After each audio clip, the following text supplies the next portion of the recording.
पश्चिम बंगाल के बांकुरा में प्रधानमंत्री ने आज चुनावी रण में जोरदार दहाड़ लगाई। उन्होंने टीएमसी पर सीधा हमला बोलते हुए उसे भय और भ्रष्टाचार की जननी करार दिया। वहीं महिला आरक्षण बिल के मुद्दे पर भी उन्होंने विपक्ष को घेरा और टीएमसी कार्यकर्ताओं को 4 मई से पहले आत्मसमर्पण की चेतावनी तक दी। उन्होंने अपने भाषण में महिलाओं को राजनीति में ज्यादा भागीदारी देने की बात दोहराई। साथ ही बंगाल में भाजपा सरकार बनने पर महिलाओं के लिए कई बड़ी योजनाओं का ऐलान भी किया।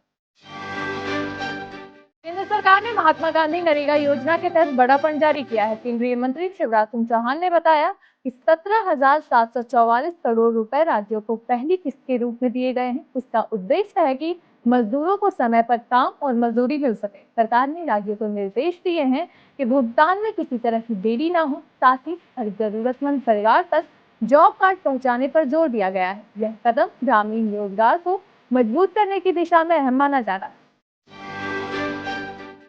भारत और रूस के बीच सैन्य सहयोग अब नए स्तर पर पहुंच गया है। Reciprocal exchange of logistic support समझौते के लागू होते ही दोनों देश एक दूसरे के यहाँ सैनिक, युद्धपोत और विमान तैनात कर सकेंगे। इस डील के तहत 3,000 सैनिक, 5 युद्धपोत और 10 विमान तक तैनाती की अनुमति होगी। इससे न सिर्फ संयुक्त सैन्य अभ्यास आसान होंगे बल्कि उपकरणों की मरम्मत और लॉजिस्टिक्स भी बेहतर होंगे। मौजूदा वैश्विक तनाव के बीच यह समझौता रणनीतिक रूप से बेहद अहम माना जा रहा है। भारत को रूसी बेस तक पहुंच और रूस को भारतीय सुविधाओं का इस्तेमाल करने का मौका मिले।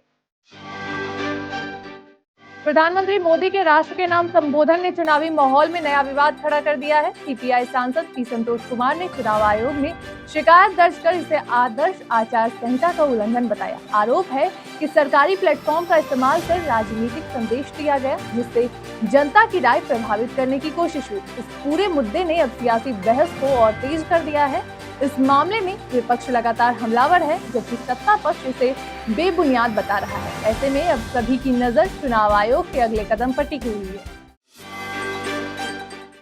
ग्लैमर और कॉन्फिडेंस के मंच पर एक नया नाम चमककर सामने आया है। गोवा की साध्वी सतीश सेल ने फेमिना मिस इंडिया 2026 का ताज अपने नाम कर लिया है। भुवनेश्वर में आयोजित ग्रैंड फिनाले में उन्होंने 30 प्रतिभागियों को पीछे छोड़ते हुए जजों का दिल जीत लिया। उनका स्टाइल, आत्मविश्वास और प्रेजेंटेशन इस जीत की सबसे बड़ी वजह बने। अब साध्वी अंतर्राष्ट्रीय मंच पर भारत का प्रतिनिधित्व करेंगी, जिससे पूरे देश को उनसे नई उम्मीदें हैं। उनकी सफलता युवाओं के लिए एक मजबूत संदेश भी है कि मेहनत और आत्मविश्वास से हर मुकाम हासिल किया जा सकता है।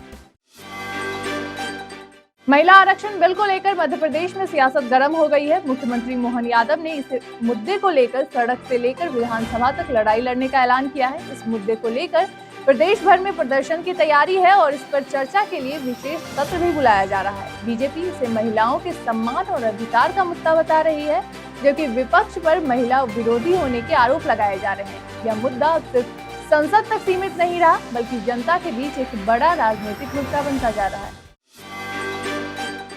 आईवीआर कंपनी लेंसकार्ट अपने ड्रेस कोड को लेकर विवादों में आ गई है। बिंदी और तिलक पर कथित रोक और हिजाब को अनुमति देने की खबर के बाद सोशल मीडिया पर बहस तेज हो गई। बढ़ते विवाद के बीच कंपनी ने सफाई देते हुए कहा कि वह हर धर्म और परंपरा का सम्मान करती है। लेंसकार्ट ने साफ किया कि उनके स्टोर्स में सभी धार्मिक प्रतीकों का स्वागत है। हालांकि इस पूरे विवाद ने कॉर्पोरेट नीतियों और सांस्कृतिक पहचान पर नई चर्चा छेड़ दी है। टीसीएस के नासिक यूनिट से जुड़े कथित यौन उत्पीड़न मामले में चौंकाने वाले खुलासे सामने आए हैं। पीड़िता ने आरोप लगाया है कि आरोपी ने शादी छिपाकर उसके साथ जबरन संबंध बनाए और धर्म परिवर्तन का दबाव भी डाला। मामले में ब्लैकमेलिंग और आपत्तिजनक मैसेज के आरोप भी जुड़े हैं। फिलहाल पुलिस ने जांच तेज कर दी है और कुछ आरोपियों की हिरासत बढ़ा दी है। वहीं कंपनी ने कहा कि वह मामले को गंभीरता से ले रही है। इस केस ने कॉर्पोरेट वर्कप्लेस की सुरक्षा पर बड़े सवाल खड़े कर दिए हैं।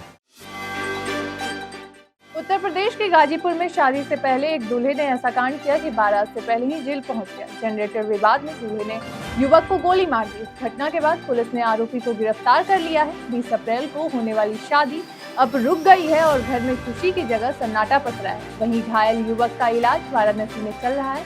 इस घटना ने पूरे इलाके को हिला दिया है। उत्तर प्रदेश के कानपुर से दिल दहला देने वाली खबर सामने आई है। एक पिता ने अपनी ही जुड़वा बेटियों की बेरहमी से हत्या कर दी। फिलहाल पुलिस ने आरोपी को गिरफ्तार कर लिया है और मामले की जांच जारी है। शुरुआती जांच में हत्या के कारण साफ नहीं हो पाए हैं। इस मामले के बाद इलाके में सन्नाटा और दहशत का माहौल है।